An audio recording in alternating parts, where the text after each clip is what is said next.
Hello friends, SM air base education में आपका स्वागत है। मैं प्रिया शुक्ला आपके लिए जीएस का नेक्स्ट पार्ट लेकर के फिर से आ गई हूँ। अगर आप इससे पहले वाला वीडियो नहीं देखे हैं तो जाकर के डिस्क्रिप्शन में लिंक दिया हुआ है, आप जाकर देख लीजिएगा। और अगर आप इस चैनल पर नए हैं तो इसे सब्सक्राइब और लाइक करना ना भूलें। साथ में ही बेल आइकॉन को भी दबा दीजिएगा, जिससे हमारे वीडियो के लेटेस्ट अपडेट आपको मिलते रहें। तो चलिए शुरू करते हैं हमारे पहले क्वेश्चन से। हमारा पहला क्वेश्चन है, वेल्थ ऑफ नेशंस पुस्तक के लेखक कौन है? तो ऑप्शन आपकी स्क्रीन पे दिखाया गया है। हमारा पहला ऑप्शन है एडम स्मिथ, दूसरा पंडित नेहरू, तीसरा रासबिहारी, चौथा नेल्सन मंडेला। तो फ्रेंड्स, एडम स्मिथ इस क्वेश्चन के राइट आंसर हो जाएगा। Wealth of Nations Adam Smith ने की कृति है। इसका जो प्रथम प्रकाशन हुआ है वो 1776 में हुआ है। तो यहाँ हमारा राइट आंसर हो जाएगा पहला। हमारा दूसरा क्वेश्चन है, भारत में सिंचाई का सबसे महत्वपूर्ण साधन क्या है? ऑप्शन आपकी स्क्रीन पर दिया है। पहला नहरें, दूसरा नदी, तीसरा तालाब, चौथा वर्षा। तो भारत में सिंचाई का सबसे महत्वपूर्ण साधन नहरें हैं। तो हमारा राइट आंसर हो जाएगा पहला। हमारा नेक्स्ट क्वेश्चन है, देश में राष्ट्रीय न्यायाधीश NSS की स्थापना कब हुई? तो ऑप्शन हमारे स्क्रीन पे दिया गया है। हमारा पहला ऑप्शन है 1950 ईस्वी, हमारा दूसरा ऑप्शन है 1945 ईस्वी, तीसरा 1955 ईस्वी और चौथा 1850 ईस्वी। तो देश में राष्ट्रीय न्यायाधीश NSS, मतलब NSS का फुल फॉर्म जो होता है वो नेशनल सर्विस स्कीम होता है। तो हमारे देश में राष्ट्रीय न्यायाधीश की स्थापना 1950 ईस्वी में हुई थी। तो हमारा पहला ऑप्शन राइट हो जाएगा। हमारा नेक्स्ट क्वेश्चन है, विश्व में सेलफोन का सबसे बड़ा उत्पादक देश कौन सा है?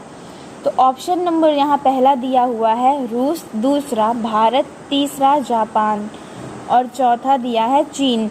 तो विश्व में सेलफोन का सबसे बड़ा उत्पादक देश चीन है। तो हमारा यहाँ राइट आंसर हो जाएगा चीन। फ्रेंड्स, एक भी क्वेश्चन पूछ सकता है कि विश्व में सेलफोन का सबसे बड़ा दूसरा उत्पादक देश कौन सा है? तो दूसरे की जब बात आएगी तो हमारा यहाँ राइट आंसर हो जाएगा भारत। जी, जो चीन है वो पहले नंबर पे है और जो भारत है वो अभी दूसरे नंबर पे है। तो इस क्वेश्चन का राइट आंसर चौथा हो जाएगा। हमारा नेक्स्ट क्वेश्चन है, भारत को अधिकतर किससे कर आय प्राप्त होती है?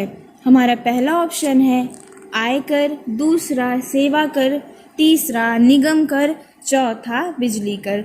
तो भारत को अधिकतर निगम कर से आय प्राप्त होती है। तो हमारा राइट आंसर हो जाएगा यहाँ तीसरा। हमारा नेक्स्ट क्वेश्चन है, सुंदर राजन समिति का संबंध किससे है? तो ऑप्शन आपकी स्क्रीन पर दिया हुआ है। पहला कृषि, दूसरा पेट्रोलियम, तीसरा कच्चा तेल, चौथा LPG। तो सुंदर राजन समिति का संबंध पेट्रोलियम से होता है। तो हमारा यहाँ राइट आंसर दूसरा नंबर हो जाएगा। हमारा अगला क्वेश्चन है, भारत का सबसे गहरा बंदरगाह कौन सा है? ऑप्शन दिया गया है। पहला कोची, दूसरा मद्रास, तीसरा मुंबई, चौथा गंगावाराम बंदरगाह। तो भारत का सबसे गहरा बंदरगाह गंगावाराम बंदरगाह है। यह जो गंगावाराम बंदरगाह है वो आंध्र प्रदेश में स्थित है और जब ये 2009 में खुला था। तो हमारे यहाँ राइट आंसर हो जाएगा चौथा। हमारा नेक्स्ट क्वेश्चन है कि किन देशों की मुद्रा प्रायः हार्ड करेंसी होती है? हार्ड करेंसी यहाँ पूछा है। तो हमारा पहला ऑप्शन है दिया है यहाँ पे गरीब देशों की, दूसरा विकसित देशों की, तीसरा शक्तिशाली देशों की, चौथा विकासशील देशों की। तो विकसित देशों की मुद्रा प्रायः हार्ड करेंसी होती है। तो हमारा यहाँ राइट आंसर हो जाएगा दूसरा। हमारा नेक्स्ट क्वेश्चन है कि दास कैपिटल किसकी प्रसिद्ध पुस्तक है? ऑप्शन आपकी स्क्रीन पर दिया गया है। हमारा पहला ऑप्शन है कार्ल मार्क्स, दूसरा इंदिरा गांधी, तीसरा चाणक्य, चौथा नेल्सन मंडेला। तो दास कैपिटल की रचना कार्ल मार्क्स ने सन 1867 ईस्वी में की थी।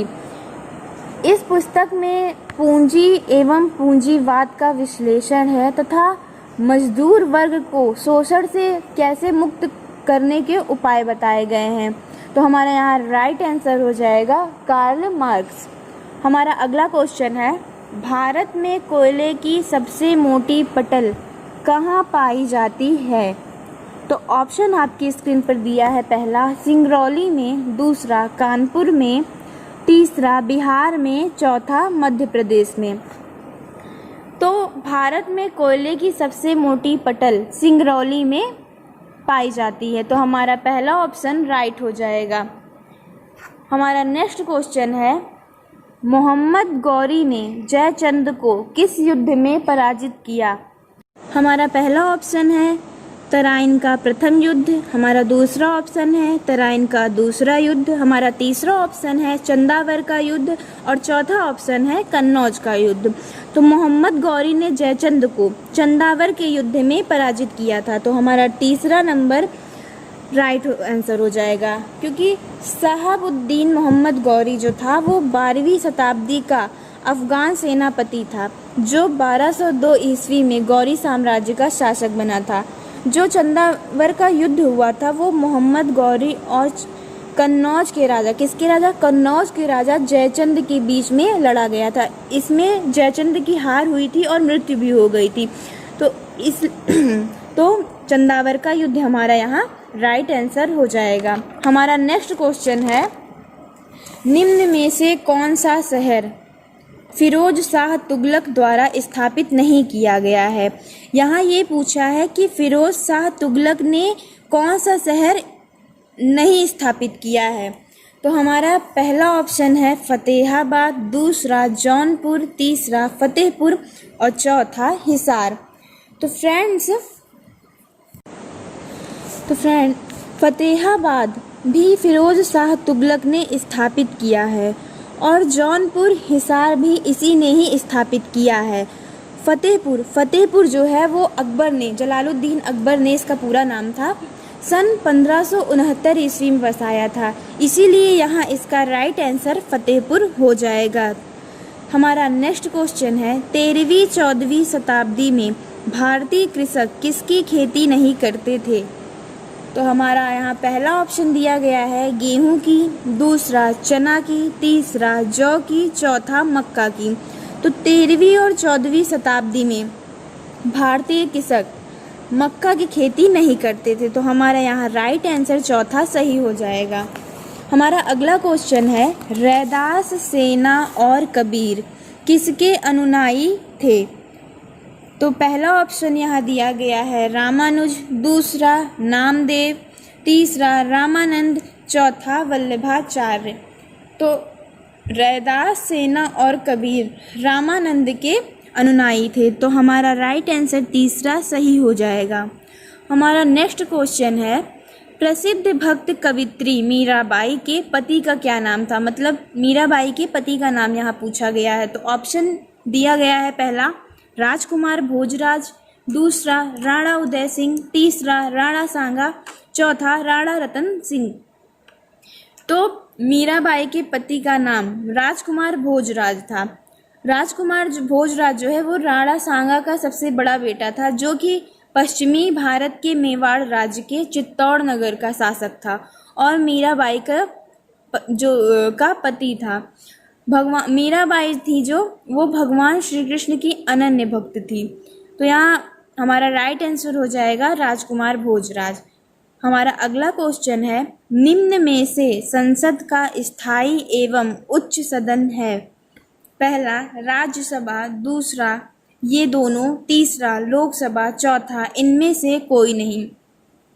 तो राज्यसभा संसद का स्थायी एवं उच्च सदन होता है। तो हमारा पहला ऑप्शन यहाँ राइट हो जाएगा।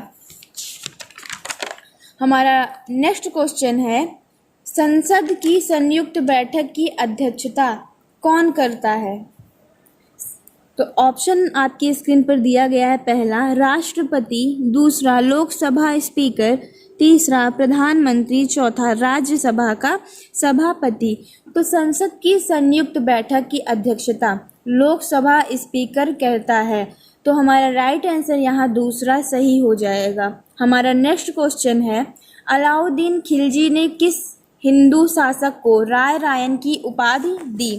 तो ऑप्शन यहाँ दिया गया है, पहला वारंगल के शासक प्रताप रुद्रदेव को, दूसरा देवगिरी के शासक रामचंद्र को, तीसरा मदुरा के शासक वीर पांडे को, या चौथा द्वार समुद्र के शासक वीर वल्लभ को। तो अलाउद्दीन खिलजी ने राय रायन की उपाधि देवगिरी के शासक रामचंद्र को दी थी। राय रायन का मतलब होता है राजाओं का राजा। तो यहाँ हमारा राइट आंसर हो जाएगा दूसरा। हमारा अगला क्वेश्चन है, निम्न में से किसने अमृतसर की नींव रखी? तो पहला ऑप्शन दिया गया है गुरु रामदास, दूसरा गुरु अर्जुन देव, तीसरा गुरु अमरदास, चौथा गुरु हरगोबिंद। तो अमृतसर की नींव रामदास जी ने रखी थी। अमृतसर जो है वो भारत के पंजाब राज्य का एक शहर है। अमृतसर पंजाब का सबसे महत्वपूर्ण और पवित्र शहर माना जाता है और सिखों का सबसे बड़ा गुरुद्वारा स्वर्ण मंदिर अमृतसर में ही है।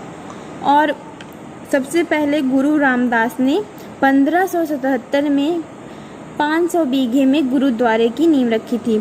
कितने बीघे में? 500 में गुरुद्वारा की नींव रखी थी। तो हमारा यहाँ राइट आंसर हो जाएगा गुरु रामदास।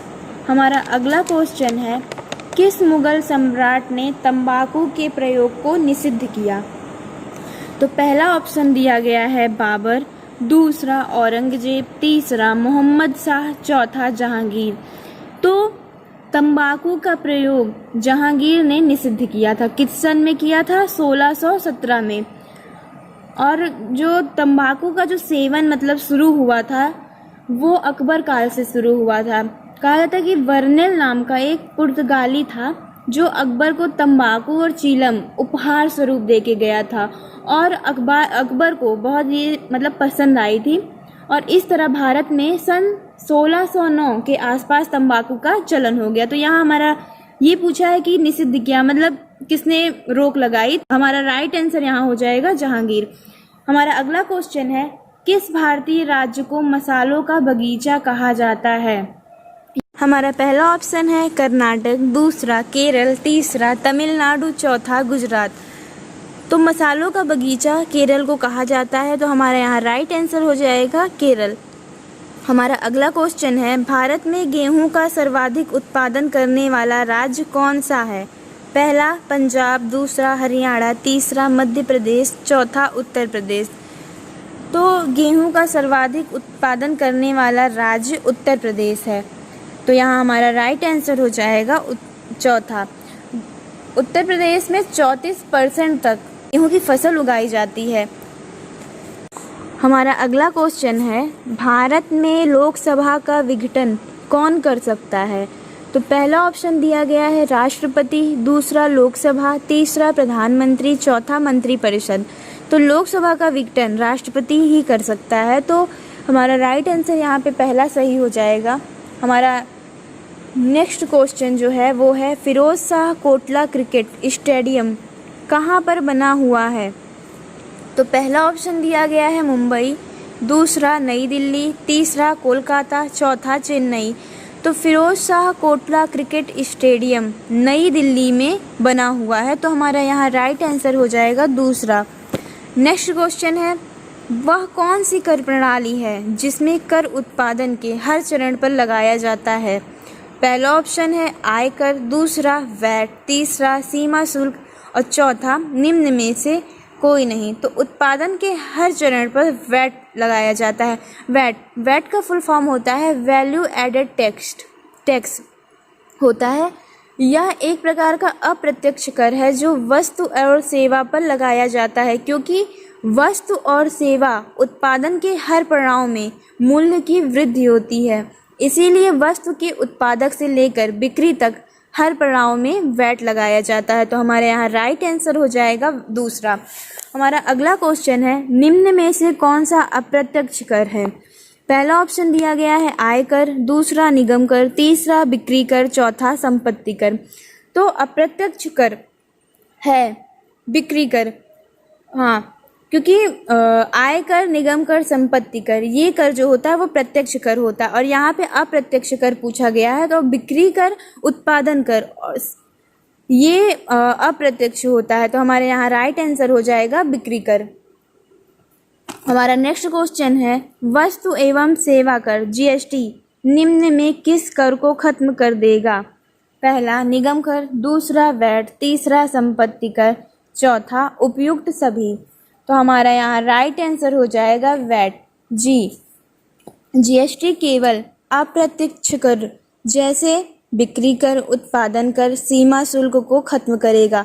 प्रत्यक्ष कर पर इसका कोई प्रभाव नहीं पड़ेगा। तो हमारा यहाँ राइट आंसर हो जाएगा वैट। हमारा अगला क्वेश्चन है, यदि टाटा कंपनी किसी उत्पाद को विदेश से आयात करती है तो उसे कौन सा कर देना पड़ेगा? तो पहला ऑप्शन दिया गया है वैट, दूसरा सीमा शुल्क, तीसरा निगम कर, चौथा आयकर। तो हमारा यहाँ राइट आंसर हो जाएगा सीमा शुल्क, जी। टाटा कंपनी अगर उत्पाद को किसी उत्पाद को विदेश से आयात करती है या निर्यात करती है तो उस पर सीमा शुल्क लगाया जाता है। तो यहाँ हमारा राइट आंसर हो जाएगा सीमा शुल्क। हमारा अगला क्वेश्चन है, कर आश्रय किसे कहा जाता है? यहाँ पहला ऑप्शन दिया गया है कर वंचन करना, दूसरा देसी उत्पादकों और विदेशी उत्पादकों से समान मात्रा में कर वसूलना, या तीसरा कर में सरकार द्वारा दी गई सब्सिडी। हमारा चौथा ऑप्शन है एक ऐसा देश जो विदेशी नागरिकों को यह सुविधा दे कि उसके देश में रहकर भी कोई कर नहीं देना होगा। तो हमारे यहाँ राइट आंसर चौथा ही होगा, क्योंकि एक ऐसा देश जो विदेशी नागरिकों को यह सुविधा दे कि उसके देश में रहकर जो व्यापार करेंगे उस पर कोई भी कर नहीं देना होगा, और मॉरिशस और साइप्रस यह सुविधा प्रदान भी करते हैं। तो हमारा यहाँ राइट आंसर हो जाएगा चौथा। हमारा अगला क्वेश्चन है, निम्न में से कौन सा कर केंद्र सरकार द्वारा नहीं लगाया जाता है? हमारा पहला ऑप्शन है बिक्री कर, दूसरा कृषि कर, तीसरा सीमा कर, चौथा निगम कर। तो हमारा यहाँ राइट आंसर हो जाएगा कृषि कर, जी। कृषि कर राज्य सरकार का विषय है, इसीलिए वही इस पर कर लगा सकता है। तो हमारा यहाँ राइट आंसर हो जाएगा दूसरा। फ्रेंड्स, अगर ये वीडियो आपको पसंद आया है तो इसे लाइक करिए, कमेंट करिए और सब्सक्राइब करिए। ज़्यादा से ज़्यादा लोगों को शेयर भी करिए।